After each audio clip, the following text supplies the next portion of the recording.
power rarely announces itself. It moves quietly. It didn't start with a submarine. It started with a legal technicality. On the morning of February 7th, 2026, a small mining vessel quietly dropped anchor at coordinates 15 degrees 44 minutes south, 26 degrees 28 minutes west.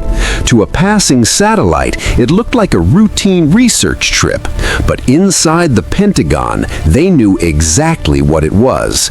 It was an intervention. We've mapped the surface of Mars better than our own ocean floor, but now we've found something down there worth trillions, and the race to destroy the last untouched place on Earth has already begun.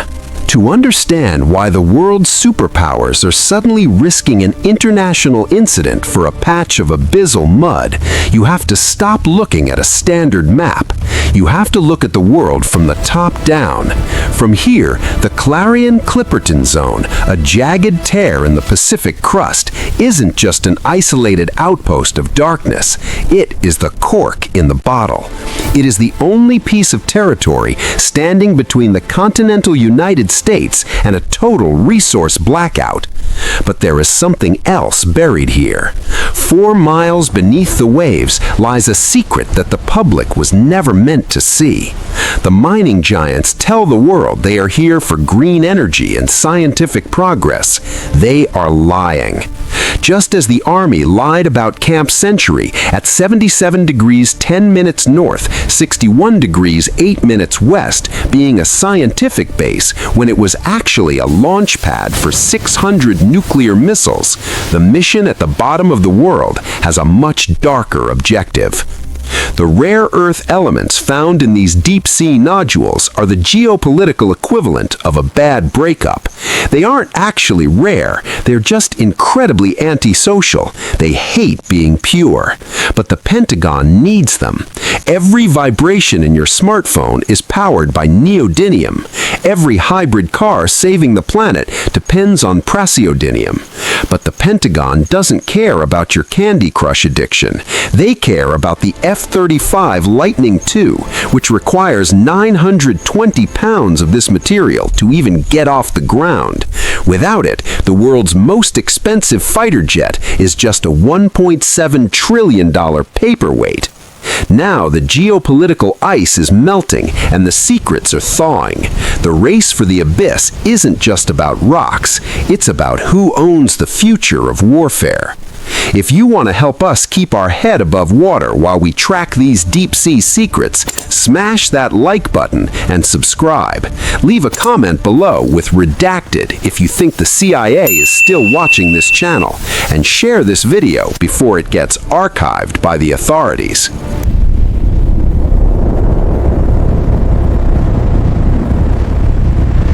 The ocean floor is not a desert. It is a graveyard of technology waiting to be born. If you want to understand why the Pentagon is currently panicking over a patch of mud 4 miles straight down, you have to look at your hands. The smartphone you're using to watch this, or the laptop you're hiding behind, is a marvel of modern chemistry. But rare earth is a terrible brand name. These elements aren't actually rare, they're just incredibly antisocial. They hate being pure. They prefer to hide in the dirt, bonded to other minerals, making them a nightmare to extract and an even bigger nightmare to refine. But the world's military-industrial complex doesn't care about the difficulty. They need them. You know that haptic vibration in your iPhone? That's neodymium. That hybrid car supposedly saving the planet, that's praseodymium. But the Pentagon doesn't care about your Candy Crush addiction. They care about the F-35 Lightning II, a machine that costs $100 million per unit and requires exactly 920 pounds of these rare earth materials just to get off the tarmac. Without them, the world's most expensive fighter jet isn't a weapon of air superiority. It is a very shiny, very heavy paperweight. The geopolitical trap. For decades, the West played a dangerous game. They outsourced the dirty work of refining these antisocial elements to China. It was cheaper, it was easier, it kept the pollution away from western suburbs. But in doing so, they handed over the keys to the kingdom. Currently, one nation controls the bottleneck of the entire global high-tech supply chain. This brings us to the Clarion-Clipperton zone. While the surface of the Earth is being picked clean, the bottom of the ocean is littered with polymetallic nodules. Imagine a potato made of pure strategic leverage. These nodules are rich in cobalt, nickel, and manganese, but more importantly, they are packed with the rare earths that the U.S. currently has to beg, borrow, and steal from its primary rival. The $1.7 trillion paperweight. The F-35 is the centerpiece of modern Western defense. It is a flying supercomputer designed to see everything and hit anything. But its Achilles heel isn't a missile or a radar system. It's a magnet. Specifically, the high-performance magnets used in its flight control actuators and its radar systems. When you realize that a single Virginia-class nuclear submarine requires over 9,000 pounds of rare earth materials, the rare in rare earth starts to feel like a countdown clock. We are running out of the ingredients for the tools of modern war. The mining giants tell the public that deep-sea mining is about transitioning to green energy. They show us pictures of wind turbines and electric buses. It's a beautiful sentiment. It's also a lie. This is a resource grab of the highest order. It is about ensuring that when the next conflict starts, the F-35 actually has the parts it needs to fly. But there's a reason we haven't touched these nodules until now. It's not just the depth, it's the ghost of a 1970s CIA operation that proved just how dangerous the abyss can be. The Kvanefjeld Gambit. The U.S. risks its alliances for Greenland's rare earths, the key to its Air Force and hidden Cold War ghosts. To understand the modern war for the seafloor, you have to realize that the industry was born out of a lie. It wasn't founded by environmentalists or mining moguls. It was built by the CIA. In the summer of 1974, the world's attention was fixed on a massive, specialized ship called the Hughes Glomar Explorer. The cover story was perfect for the era. Eccentric billionaire Howard Hughes was going to mine the Pacific floor for manganese nodules. It was a bold, futuristic venture into the abyss. But in reality, the ship was a $350 million mechanical claw designed for one thing, reaching 16,000 feet down to grab a sunken Soviet submarine, the K-129. The CIA called it Project Azorian. They told the world it was about science and resources. They lied. The blueprint of deception. This wasn't the first time the military used science as a front for high-stakes geopolitics.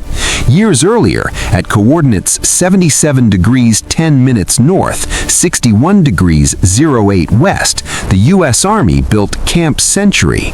They told the public it was an Arctic research laboratory. In truth, it was Project Iceworm, a plan to hide 600 nuclear missiles under the Greenland ice sheet. The lesson from Project Azorian and Camp Century is simple. When a superpower tells you they're exploring a frontier for the good of humanity, check the cargo hold for missiles. The accidental discovery. While the Glomar Explorer failed to recover the entire Soviet sub, it accidentally proved a terrifying truth. The cover story, that the ocean floor was carpeted in trillions of dollars worth of minerals, was actually true. The Clarion-Clipperton zone wasn't just a convenient place to hide a spy mission, it was a gold mine. But back in the 70s, we didn't have a use for these minerals. Today, we have the F-35 Lightning II. The reality. A single F-35 jet requires 920 pounds of rare earth elements to function. The vulnerability. Without these antisocial elements like neodymium and praseodymium, the jet is a $1.7 trillion paperweight. The strategic shift. The ice is melting, both literally and diplomatically, and the secrets of the deep are thawing. The United States isn't just looking for rocks, they're looking for the cork in the bottle to stop China from choking their military supply chain. If they can't control the Kvanefjeld mine on land, they will take the abyssal plain at sea. The new intervention. On January 6, 2026, the North Atlantic Council issued a formal warning that signaled a diplomatic breakdown. But this wasn't about traditional borders. It was an intervention into the deep. The U.S. is risking its global alliances because, from a top-down perspective, whoever controls these coordinates controls the 21st century. We are no longer just looking at a map. We are looking at a countdown. If you think the CIA's next cover story is going to involve saving the whales while they strip mine the abyss, hit that like button and subscribe. Share this video with your one friend who still thinks Rare Earth is an indie band, and drop a comment below with Azorian if you want us to keep digging through these declassified files.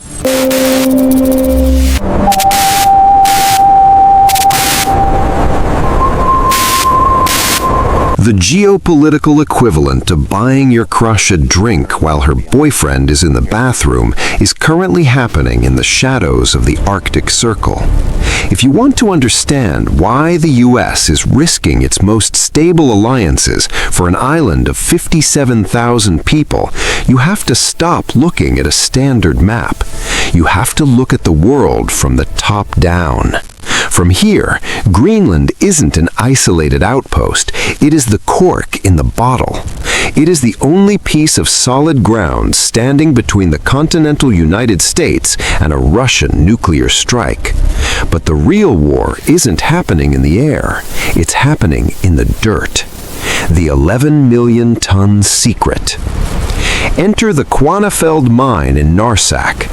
To the casual observer, it's a frozen scar on a hillside. To the Pentagon, it's the Holy Grail. This site is home to 11 million tons of rare earth oxides. In the world of strategic minerals, rare earth is a terrible brand name. These elements aren't actually rare, they're just incredibly antisocial. They hate being pure. But the F-35 Lightning II requires 920 pounds of this antisocial stuff to fly.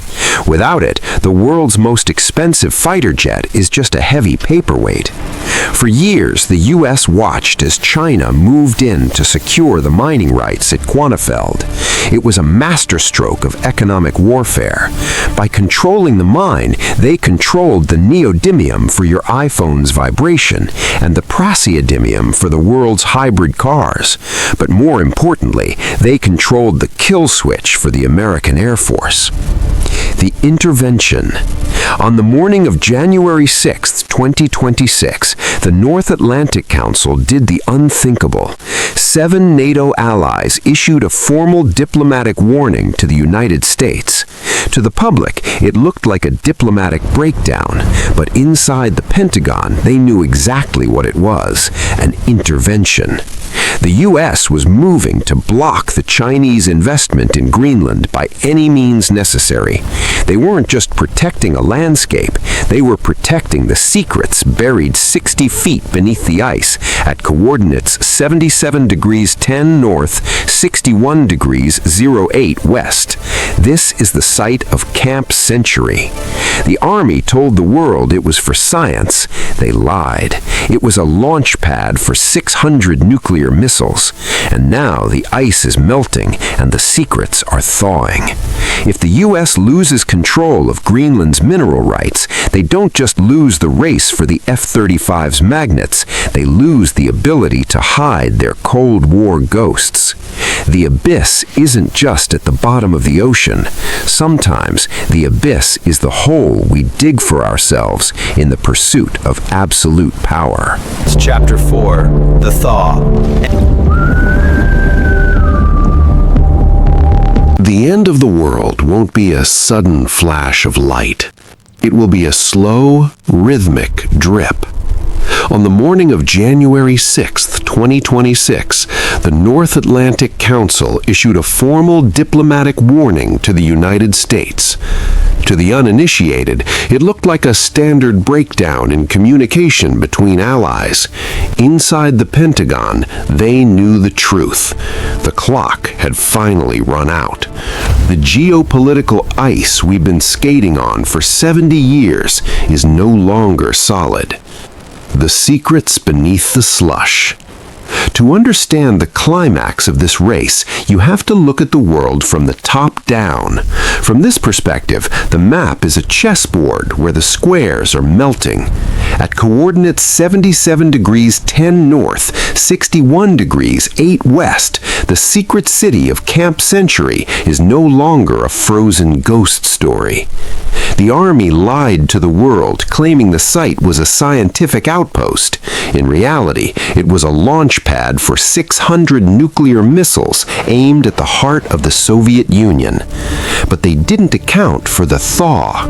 As the Arctic ice retreats, it is exposing the physical evidence of a Cold War betrayal, radioactive coolant, diesel fuel, and the structural remains of a base that was never supposed to be seen again. But the U.S. isn't just worried about environmental liability. They're worried about the Kvanefjeld mine in Narsak. While the world's focus is on the melting surface, the real battle is for the 11 million tons of rare earth oxides buried beneath it. The resource dead end. We call them rare earths, but that's just a terrible brand name. These elements, neodymium, praseodymium, and dysprosium, aren't actually rare. They're just incredibly antisocial. They hate being pure. But without them, the F-35 Lightning II is just 920 pounds of useless metal and glass. The Pentagon is currently in a dead-end scenario. They need the minerals from the abyss and the Arctic to maintain their edge, but the very act of extracting them is exposing the secrets they've spent decades burying. The F-35 problem. Each jet requires 920 pounds of rare earth materials to fly. The supply chain. Without these antisocial minerals, the world's most expensive fighter jet is a heavy paperweight. The geopolitical cost. The U.S. is risking its alliance with 7 NATO partners just to secure a cork-in-the-bottle location that prevents a total resource blackout. The aftermath. The abyss stares back. The race for the bottom of the world and the top of it is reaching its peak. We found something worth trillions in the dark, but as we strip mine the last untouched places on Earth to build the machines that protect us, we have to ask, what are we actually protecting? The intervention of 2026 wasn't just about diplomacy. It was a realization that the secrets are thawing. Whether it's the nuclear ghosts of Camp Century or the ecological cost of the Clarion-Clipperton zone, the bill is finally coming due. The abyss is no longer just a place on a map. It's the future we're building, one 920-pound shipment of rare earth at a time. If you've enjoyed this descent into the world's coldest and deepest secrets, hit that like button and subscribe to the channel. Share this with anyone who still thinks geography is a boring school subject, and drop a comment below with the Thaw to let us know you made it to the end. Don't forget to ring the bell, because once the ice is gone, there's no going back.